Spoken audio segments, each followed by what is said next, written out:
رب قربنا وباركنا لنعمل صالحا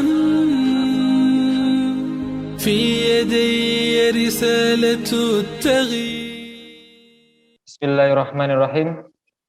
بسم الله والحمد لله والصلاة والسلام على رسول الله وعلى آله وأصحابه ومواله ولا حول ولا قوة إلا بالله. Para pemirsa Suara Sakinah yang dirahmati oleh Allah Subhanahu wa taala dimanapun Anda berada, kembali lagi berjumpa di program rutin Bedah Buletin Kafah. Kali ini dengan saya Yudo Januar Prakoso selaku pembawa acara pada acara buletin kali ini yang siap menemani Anda selama 1 jam ke depan insya Allah. Sebelumnya terlebih dahulu kami haturkan sapaan terbaik, sapaan termulia kepada para pemirsa sekalian. Assalamualaikum warahmatullahi wabarakatuh. Waalaikumsalam.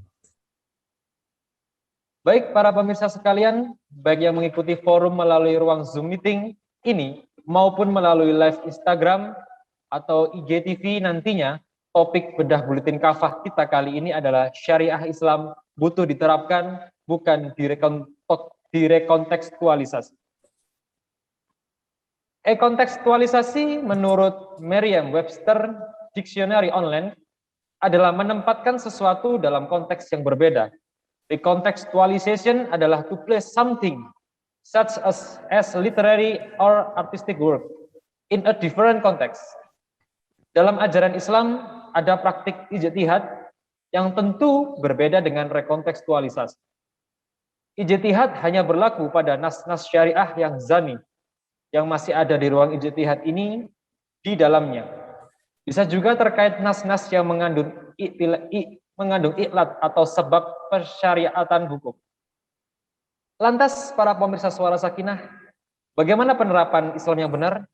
Benarkah seruan rekontekstualisasi syariah justru berbahaya?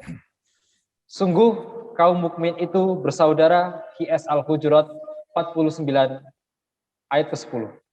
Baiklah, tanpa menunggu lama-lama, pemirsa Suara Sakinah dimanapun Anda berada, untuk mengulasnya lebih lanjut, alhamdulillah telah hadir di tengah-tengah kita hari ini pembawa acara narasumber yang sangat luar biasa yang siap memberikan materi pada sore hari ini. Kita sapa dulu Ustadz Tamyiz Sa'ad Hafizahullah Ta'ala. Kita akan sapa terlebih dahulu. Assalamualaikum Ustadz. Waalaikumsalam warahmatullahi wabarakatuh. Baik, bagaimana kabarnya Ustadz? Alhamdulillah, baik, sehat.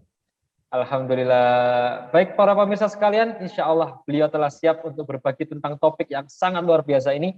Baik, dalam rangka memberikan kelapangan bagi beliau untuk menyampaikan pemaparannya, langsung saja kami haturkan kepada Ustadz Sa'ad Hafizahullah Ta'ala. Tafadhol Ustadz. Oke, terima kasih. Bismillahirrahmanirrahim. Assalamualaikum warahmatullahi wabarakatuh. Alhamdulillah, nahmaduhu wa nasta'inuhu wa nastaghfiruh wa na'udzu billahi min shururi anfusina wa min sayyiati a'malina. May yahdihillahu fala mudilla lahu wa man yudlil fala hadiya lahu. Asyhadu an la ilaha illallah wahdahu la syarika lahu wa asyhadu anna Muhammadan abduhu wa rasuluhu la nabiyya wa la rasula ba'da. Allahumma shalli wa sallim ala nabiyyina habibina Mustafa Muhammad sallallahu alaihi wasallam wa ala alihi wa ashabihi wa man tabi'ahum bi ihsanin ila yaumil qiyamah. Ba'd. Qala Allah Ta'ala fil Qur'anil Karim, wa ma arsalnaka illa rahmatan lil alamin. Wa qala aidan, al-yawma akmaltu lakum dinakum wa atmamtu 'alaikum ni'mati wa raditu lakumul Islam dinan. Shadaqallahul azim. Para pemirsa Suara Sakinah yang dimuliakan oleh Allah Subhanahu wa taala. Alhamdulillah pada sore hari ini kita bisa berjumpa kembali dalam rangka untuk membicarakan, memikirkan, menyikapi apa yang terjadi dan fenomena yang kita hadapi pada baru-baru ini, yaitu tentang beberapa pernyataan atau pendapat sikap ya dari banyak tokoh ya, tapi ini disuarakan oleh salah seorang public figure, bahkan seorang pejabat yang memiliki gagasan bahwa kita perlu merekontekstualisasi ya, ajaran Islam. Artinya secara sederhana bahwa ajaran-ajaran Islam yang ada di dalam Quran, dalam Al-Hadis, ijma' sahabat dan qiyas, atau juga ijtihad para ulama itu sudah tidak cocok lagi, sehingga perlu dikaji lagi, kemudian kalau bisa itu dirubah, ya, dirubah. Nah, yang pertama yang ingin saya sampaikan bahwa Allah Subhanahu wa Ta'ala itu menciptakan manusia dan alam semesta ini tidak hanya sekedar diciptakan, tetapi Allah setelah menciptakan manusia dan alam semesta ini, Allah turunkan aturan, Allah turunkan hukum, Allah turunkan pedoman bagaimana manusia itu bisa mengarungi kehidupan di dunia ini. Mulai zaman Nabi Adam sampai pada zaman Nabi Muhammad SAW. Ya, jadi setiap nabi yang diutus oleh Allah Subhanahu wa Ta'ala, ya, pada kaumnya itu pasti Allah memberikan sebuah syariat, ya, syir'atan wa minhajan, ya, jadi menurunkan syariat dan manhaj masing-masing kepada para nabi untuk disampaikan kepada umatnya, dijadikan sebagai pedoman, dijadikan sebagai aturan bagaimana cara menjalani kehidupan di dunia ini. Nah, Allah Subhanahu wa Ta'ala ketika menurunkan sebuah aturan, ketika Allah memberikan hukum, ya, untuk manusia, Allah Subhanahu wa Ta'ala ini memberikan hukum kepada manusia sebagai manusia, ya, sebagai manusia yang manusia sejak Nabi Adam sampai ila yaumil akhir, nanti sampai hari kiamat itu sama, ya, sama. Kalaupun ada perbedaan, itu bukanlah perbedaan yang hakiki, ya, perbedaannya itu perbedaan mungkin jenis kulit, ya, kemudian bisa jadi tingginya, atau Allah membedakan usia, ya, panjangnya usia antara umat yang satu dengan umat yang lain. Tetapi secara fitrah, apa yang ada di dalam manusia, mulai zaman Nabi Adam sampai ila yaumil akhir nanti, itu semuanya sama. Bahwa manusia itu memiliki naluri, memiliki akal, ya, yang dikaruniakan oleh Allah Subhanahu wa Ta'ala. Dan ini sama, sehingga hukum Allah Subhanahu wa Ta'ala, ya, hukum yang diturunkan dan dibawa oleh para nabi, itu adalah hukum untuk manusia sebagai manusia, yang itu tentu sama antara manusia dulu dengan manusia sekarang. Nah, demikian pula kalau para nabi dahulu, ya, para nabi dahulu sebelum Nabi Muhammad itu diberi Allah menurunkan hukum hanya untuk salah satu kaum saja. Nabi Muhammad berbeda, ya, Nabi Muhammad ini diberikan risalah oleh Allah Subhanahu wa Ta'ala itu untuk umat Nabi Muhammad, karena setelah Nabi Muhammad itu tidak ada nabi yang lain, ya, tidak ada nabi yang lain. Nah, sehingga hukum yang dibawa oleh Nabi Muhammad SAW ini berlaku untuk umat Nabi Muhammad. Semenjak Nabi Muhammad diutus sampai hari kiamat nanti, karena sudah tidak ada nabi yang lain. Nah, berbeda dengan nabi yang sebelum Nabi Muhammad. Kalau nabi sebelum Nabi Muhammad, Allah memberikan risalah itu hanya untuk umatnya. Setelah nabi itu meninggal, maka risalah itu tidak berlaku lagi kecuali dilanjutkan oleh nabi berikutnya.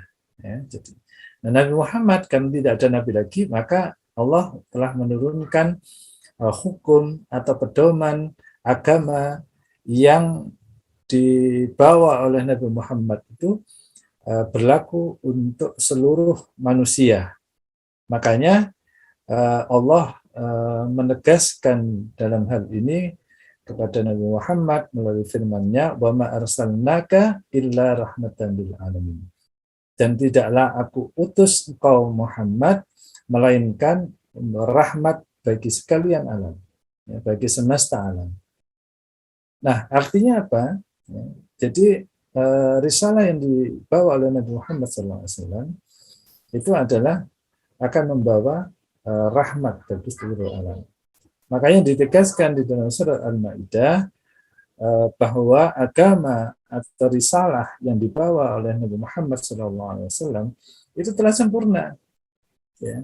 Dengan tegas ini al-yauma akmaltu lakum dinakum. Ya, pada hari ini kata Allah SWT telah aku sempurnakan agama kamu. Wa atmamtu alaikum ni'mati, dan telah aku cukupkan kepadamu nikmat-nikmatku. Wa raditu lakumul al-islama dina, dan telah aku ridhoi al-Islam itu menjadi agama bagimu. Nah, sehingga setelah Nabi Muhammad wafat, maka ini sudah dipastikan bahwa risalah Allah Subhanahu wa taala yaitu al-Islam ini sudah sempurna, ya, sudah sempurna. Maka kita bisa mengatakan bahwa hukum Islam ini yang pertama, ya, itu diturunkan oleh Allah untuk mendatangkan maslahat. Ya, memang ada dua tujuan, ya, hukum Islam ini adalah jalbul masalih dan darul mafasid. Ya, jadi untuk meraih maslahat, ya, dan menghindari mudarat. Ya, jadi hukum Islam, hukum Allah Subhanahu wa taala itu dalam rangka dua itu. Ya, kalau hukum Islam ada hukum Islam, pasti ini ada dua itu, akan mendatangkan maslahat atau menghindarkan dari mudarat. Nah, ini sangat berbeda sekali, ya, hukum Islam ini dengan hukum buatan manusia, ya, dengan buatan manusia. Jadi hukum, ya, dalam hal ini hukum secara umum sebenarnya, ya, hukum secara umum itu kan fakta, ya, itu diatur oleh hukum, ya, diatur oleh hukum, ya, bukan hukum itu disesuaikan dengan fakta. Ya, kalau hukum disesuaikan dengan fakta, ya maka tidak ada lagi hukum, karena fakta yang ada, ya, itu bisa berubah-ubah. Ya. Dan kemudian kalau disesuaikan, maka ini tentu akan tergantung kepada siapa yang diberikan kewenangan untuk menyesuaikan itu. Nah, inilah kelemahan hukum yang dibuat oleh manusia. Ya, hukum yang dibuat oleh manusia. Nah, berbeda dengan hukum yang dibuat oleh Allah Subhanahu wa taala, yang diturunkan oleh Allah Subhanahu wa taala, hukum itu, ya, karena Allah itu adalah sang pencipta, mengetahui bagaimana hakikat manusia, maka hukum yang diturunkan oleh Allah itu pasti sesuai dengan manusia secara fitrah. Nah, berbeda sekali dengan manusia. Kalau manusia membuat hukum, maka tentu, ya, ini sesuai dengan selera, ya, selera orang yang membuat, pengetahuan orang yang membuat, akal orang yang membuat. Nah, padahal akal manusia itu sangat terbatas. Ya. Jangankan setahun kemudian, satu hari besok saja apa yang terjadi manusia tidak mengetahui. Jangankan yang terjadi pada orang lain, pada dirinya sendiri saja manusia tidak mengetahui. Ya. Nah, bagaimana orang itu kemudian membuat hukum? Maka sangat wajar lah, ya, sangat wajar kalau kemudian hukum-hukum manusia itu perlu disesuaikan dengan konteks atau fakta yang ada. Nah, ini sangat berbeda dengan Islam. Ya, karena Islam itu pasti, ya, jadi pasti cocok, ya, pasti cocok, pasti sesuai, ya, dengan seluruh zaman sampai hari kiamat. Karena ini sudah jaminan oleh Allah Subhanahu Wa Taala, Al-Khaliq, ya, sang mencipta. Maka, ya, fakta itu mestinya dihukumi dengan Islam, bukan sebaliknya. Ya, hukum Islam yang mengikuti fakta. Nah, ini yang dimaksudkan dengan rekontekstualisasi tadi. Ya, banyak upaya-upaya saat ini yang sebenarnya ini upaya orang-orang yang benci terhadap Islam. Ya, jadi upaya-upaya ini bukan hal yang baru sebenarnya. Sejak dulu orang-orang kafir penjajah itu senantiasa tidak ingin Islam itu bangkit, tidak ingin kemuliaan, kejayaan, kebangkitan Islam itu kembali. Jadi makanya mereka berusaha sekuat mungkin, ya, berusaha sekuat mungkin untuk menghambat kebangkitan Islam. Berusaha dengan sekuat itu untuk menghambat kembalinya kehidupan Islam. Ya, kita sudah tahu lah, ya, sudah sering dibaca, walan tarda ankal yahudi walan nasara hatta tattabi'a millatahum. Ya, orang Yahudi dan Nasara itu tidak rela, ya, tidak ridho kepada kita itu sampai kita mengikuti milah mereka. Kalaupun tidak bisa mengikuti milah mereka, minimal meragu-ragukan milah kita, ya, ajaran kita. Ya, inilah yang kemudian mereka mencoba, ya, untuk, karena tidak mungkin lagi untuk memalsukan Al-Quran, tidak mungkin lagi untuk memalsukan hadis, ya, karena semuanya itu dijaga oleh Allah Subhanahu Wa Taala. Al-Quran dijaga oleh Allah Subhanahu Wa Taala. Al-Hadis juga demikian, ya, juga demikian. Nah, maka apa yang dilakukan? Maka diturunkan grade-nya, yaitu dengan membuat keraguan terhadap umat Islam. Maka itu mereka berupaya menyusun strategi. Masuk pada saat ini, yang ini sebenarnya sudah strategi lama, hanya dengan istilah baru, ya, karena mereka ini endingnya adalah sebenarnya upaya untuk memecah belah kaum muslimin. Makanya mereka membuat klasifikasi, ya, setelah mereka mengadakan analisis terhadap kebangkitan-kebangkitan, ya, sentimen keislaman yang mulai muncul, mereka kemudian membuat klasifikasi di antara umat Islam itu. Ada Islam radikal, Islam fundamentalis, ya, Islam moderat, ya, Islam tradisional, dan lain sebagainya. Ya, yang kemudian kemarin mereka menggunakan Islam-Islam yang banyak sekali, ya, termasuk, dan itu bisa kita katakan ini gagal ketika memunculkan istilah Islam Nusantara dan seterusnya. Ini terjadi polemik, ya, tidak mampu untuk mengalihkan umat Islam ini kepada bahwa Islam itu tidak ada Islam titik-titik, ya, semuanya Islam adalah Islam. Nah, inilah yang kemudian mencoba mereka ini dengan istilah baru lagi adalah moderasi Islam, ya, moderasi Islam, yaitu mencoba untuk merekonteks, ya, jadi konteksnya mau dipindah. Ya, dulu sebenarnya sudah banyak hal-hal seperti ini.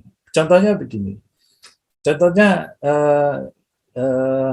hal waris misalkan, ya, waris itu di dalam Islam, ya, kalau ada anak, ya, seorang anak itu laki-laki perempuan, maka laki-laki itu mendapatkan 2, ya, yang perempuan mendapatkan 1. Ya, artinya bagian waris antara anak laki-laki dan perempuan itu 2:1.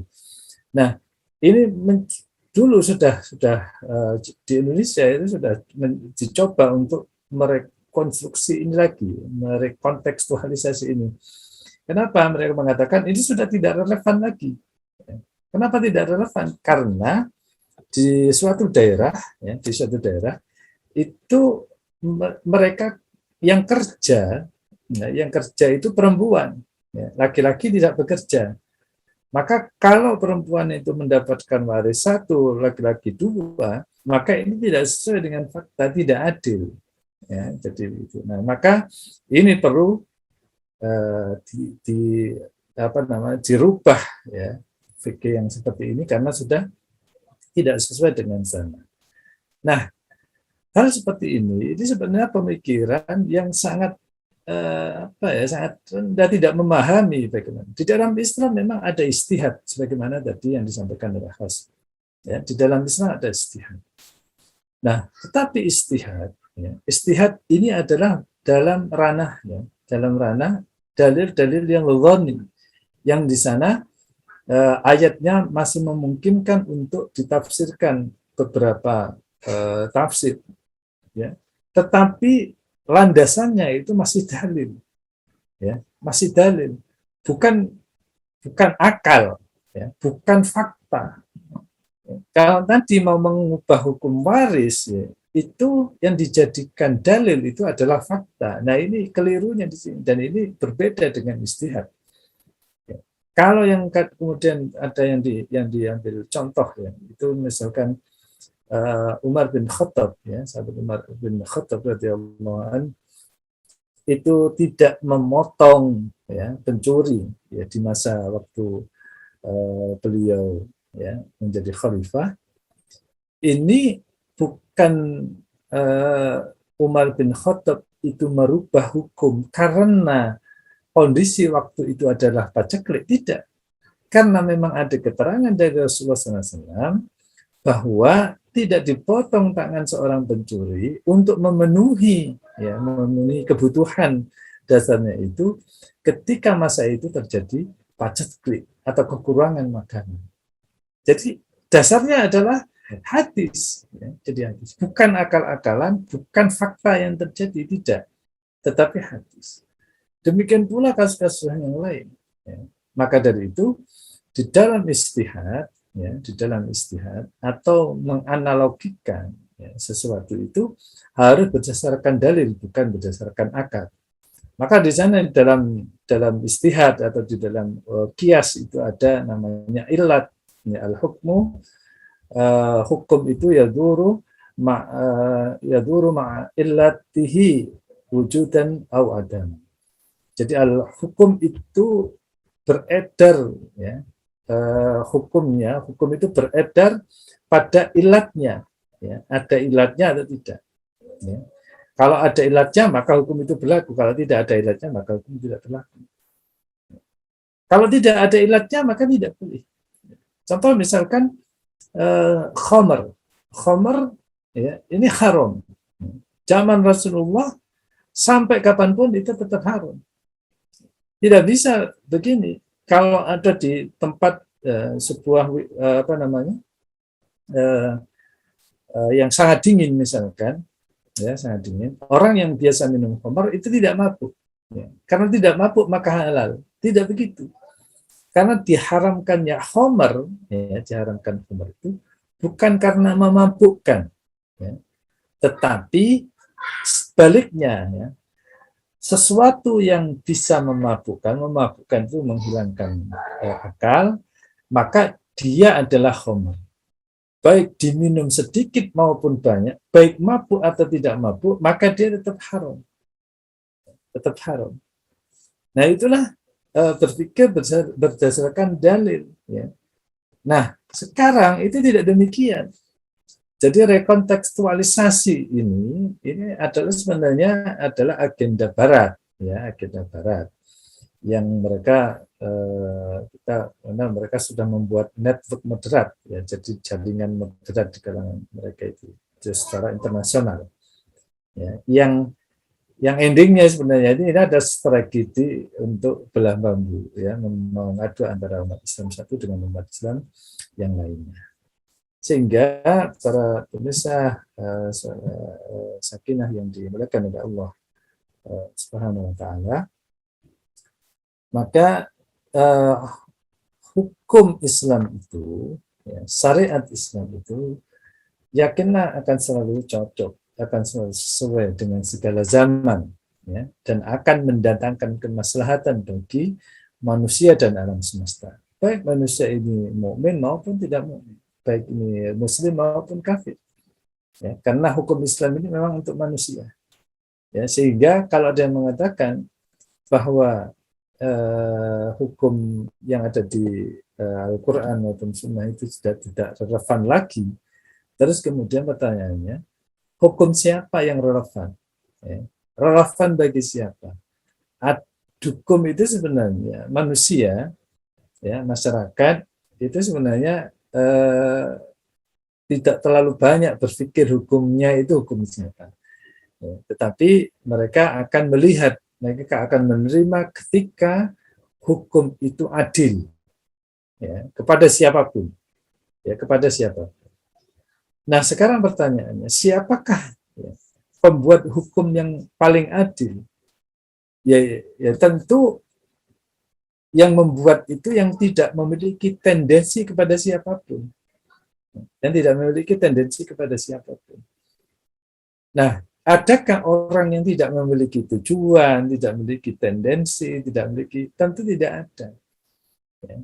Maka kalau hukum itu diberikan kepada manusia, siapapun mereka, maka mereka pasti ada, ya, kecenderungan terhadap sesuatu, ya, kecenderungan.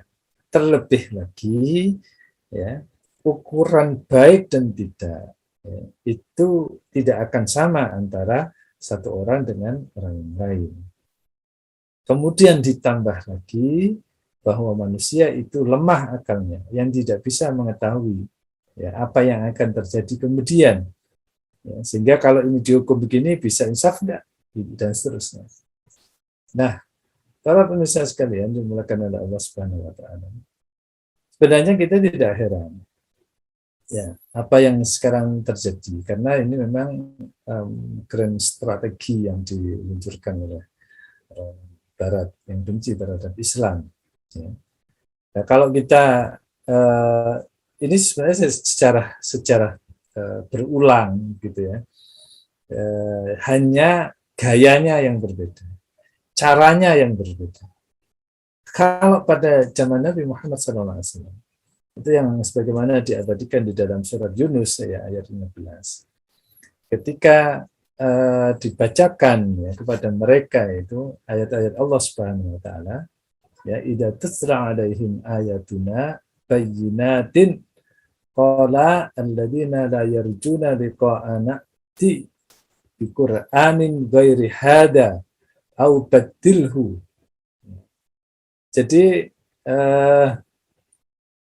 dulu itu ketika dibacakan kepada mereka orang-orang kafir ayat-ayat kami, ayat Allah yang nyata, orang-orang yang tidak mengharapkan pertemuan, ya, dengan kami berkata, datangkanlah Al-Quran, ya, ghairi hada, yang lain dari ini, au badilhu, atau gantilah, ya, kul ma yakunu li, ya, an ubaddilahu min tilqa'i nafsi.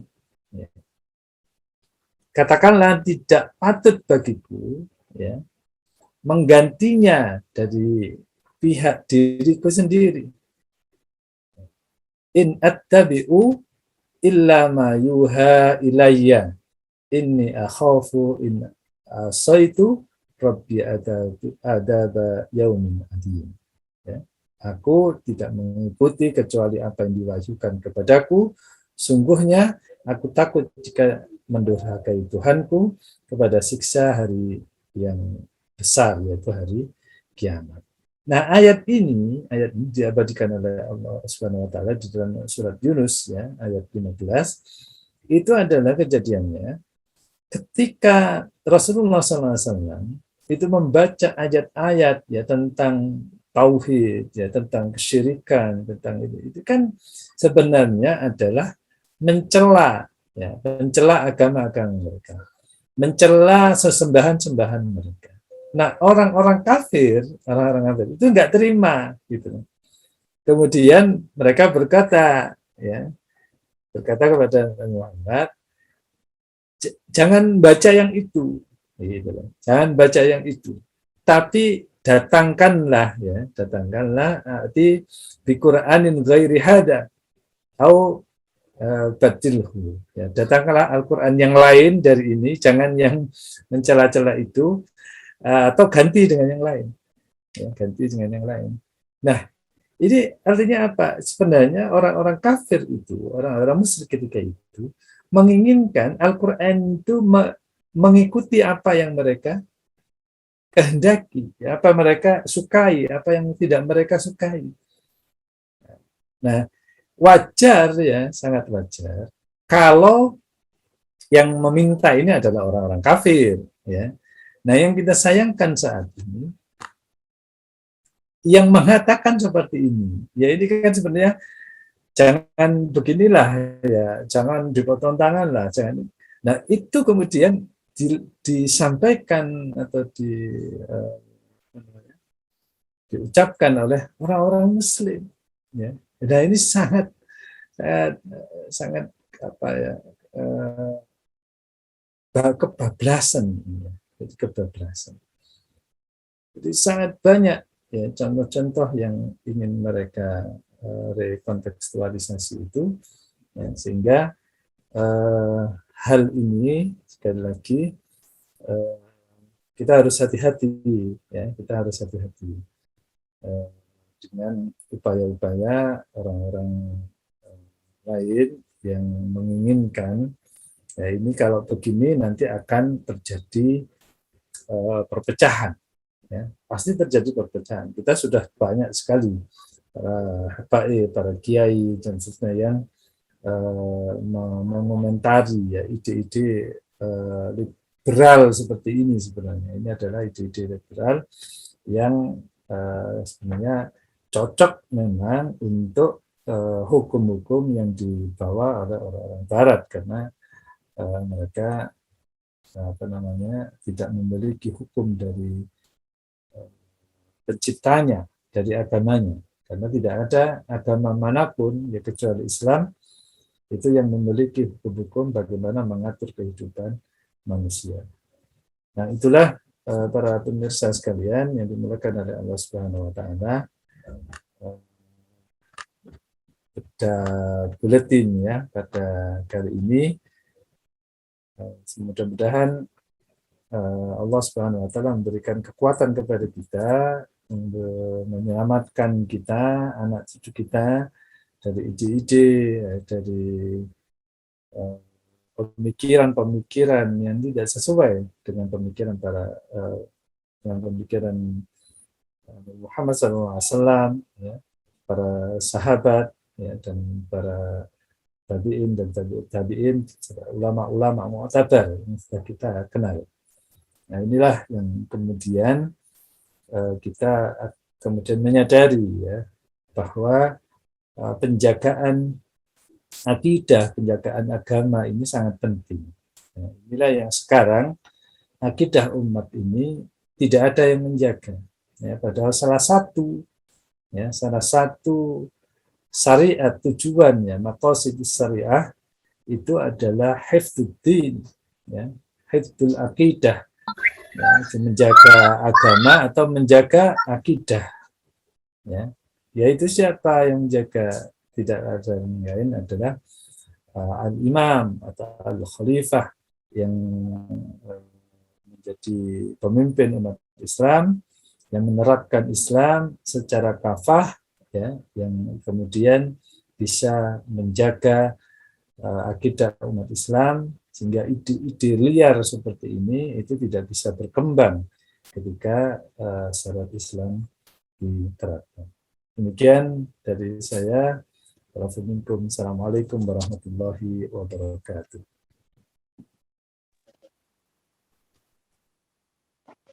Baik, terima kasih kepada Ustadz Sa'ad yang sudah menyampaikan materi yang sangat luar biasa pada sore hari ini.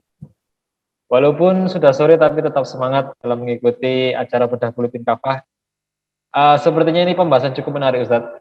Jadi ini ada beberapa pertanyaan yang insya Allah akan mencoba bisa diselesaikan pada sore hari ini. Yang pertama dari Kak Alif Ridho. Apa hukum bagi seseorang yang mengaku Muslim tapi menolak Islam diterapkan? Monggo Ustaz. Ya, eh, ini perlu perlu pengklasifikasian ya. Jadi penolakan terhadap syariat Islamnya itu bagaimana?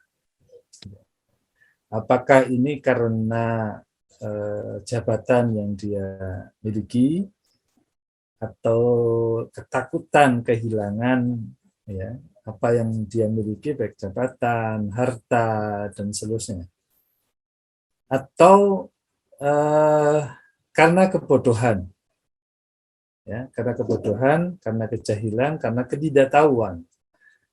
Kalau penolakannya karena itu ya, maka ini hukumnya adalah zalim atau fasik ya, zalim atau fasik.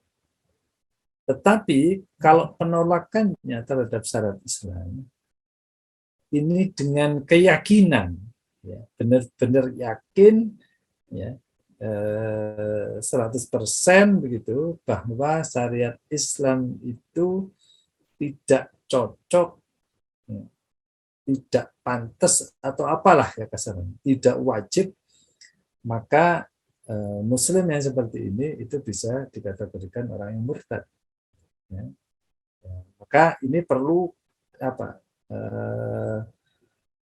Perlu tabayun ya, perlu dipastikan. Ya, kalau kita menghukumi orang-orang yang menolak, karena pada saat ini orang-orang yang menolak syariat Islam itu ya, yang banyak itu bukan karena dia yakin gitu ya, tetapi karena ada tekanan, karena jabatan, karena popularitas, atau takut ditinggal oleh massa atau umatnya ya, dan seterusnya.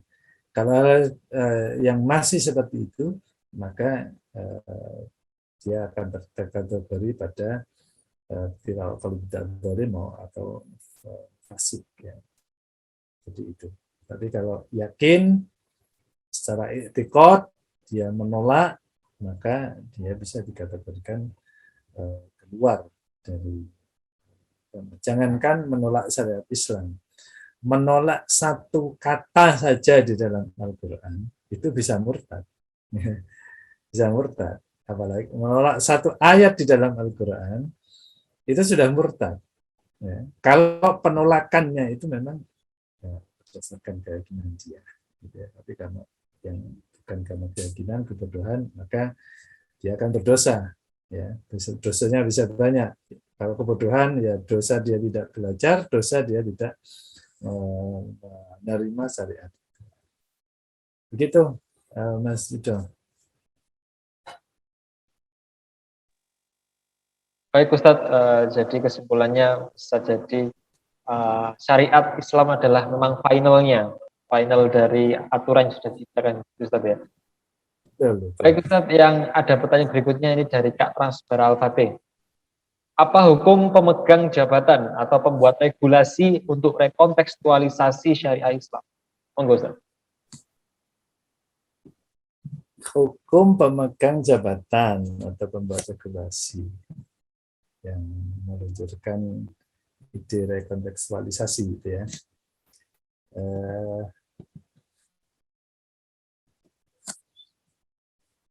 Kalau jadi rekontekstualisasi yang tadi saya sampaikan bahwa ini tidak ada di dalam Islam, ya. Jadi ini tidak ada dalam Islam. Sekali lagi, ini adalah ide-ide Barat, ya, ide Barat yang kalau hukum, ya, kalau aturan-aturan di dalam agama-agama yang lain, maka itu memang tidak akan cocok, ya, tidak akan cocok dengan zaman. Kenapa? Karena Allah memang menurunkan agama-agama yang samawi, ya, Yahudi maupun Nasrani, itu kan untuk bani tertentu, ya, kemudian untuk zaman tertentu.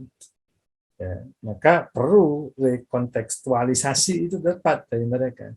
Bagaimana rekontekstualisasi Nasrani dan Yahudi? Ya ikut Islam, itu sebenarnya begitu. Tetapi kalau Islam, maka tidak ada istilah rekontekstualisasi. Terus bagaimana kalau ada pejabat begini? Kalau kita bicara tentang pemegang kekuasaan, pemegang wewenang atau pejabat, maka ini banyak sudut pandang sebenarnya, ya, sudut pandang. Nah, yang kalau pejabat itu karena ini adalah politis, maka kita melihatnya sebenarnya adalah dari sisi politis. Ya, kalau hukum itu sudah jelas lah, ya. Kalau hukum sudah jelas, tidak boleh hukum Islam itu mengikuti fakta, ya, tetapi faktalah yang mengikuti hukum Islam. Ya, kalau fakta disuruh hukum Islam disuruh mengikuti fakta, maka ini sama dengan berubah hukum, dan ini haram hukumnya, ya, berdosa dan dosa besar itu. Ya, makanya tadi kalau pejabat itu kan waman lam yahkum bima anzalallah faulaika humul kafirun faulaika humul zalimun faulaika humul fasikun. Nah, ada tiga itu. Kalau tadi sama kalau secara etikot dia meyakini, ya, secara akidah itu meyakini, maka dia bagian orang-orang yang kafir. Tapi kalau tidak, maka dia bagian orang yang zalim maupun fasik. Tapi lebih daripada itu, sekali lagi, ya, kita tahu bagaimana naknya pejabat-pejabat kita, ya, hatta kepala negara. Nah, proses menjadi kepala negara, menjadi presiden itu tentu tidak dengan sendirinya, tetapi banyak backing, ya, banyak yang mendanai dan banyak dan seterusnya. Nah, sebenarnya itulah, ya. Jadi siapa di balik mereka itu, ya, siapa di balik mereka itu yang menginginkan ide ini tersebar. Nah, itu yang sebenarnya kita perlu waspadai, ya. Bisa jadi orang-orang ini menjadi alat, ya, menjadi alat dari musuh-musuh Islam untuk mengkaburkan pemahaman Islam, mengkaburkan akidah umat, ya, dan sekaligus memecah belah umat. Begitu maksudnya. Baik Ustadz, terima kasih atas jawabannya. Silakan kepada para pemirsa yang ingin bertanya lagi, masih ada kesempatan sebelum kita tutup sesi bedah buletin pada episode kali ini.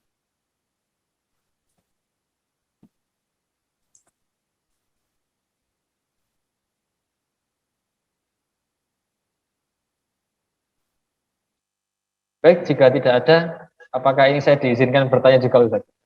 Boleh. Karena saya ini juga penasaran Ustadz sebenarnya Ustadz. Ini saya sudah menyiapkan 3 pertanyaan, cuma kayaknya satu aja Ustadz. Nanti insya Allah saya tanyakan ketika ketemu Ustadz. Oke, ini mungkin pertanyaan yang sering menjadi perdebatan di kalangan kita hari ini Ustadz. Seperti syariat perbudakan Ustadz. Jadi jika Islam tidak diperkenankan direkontekstualisasi lagi, bagaimana kita menerapkan syariat perbudakan pada zaman sekarang? Perbudakan, ya, baik, terima kasih.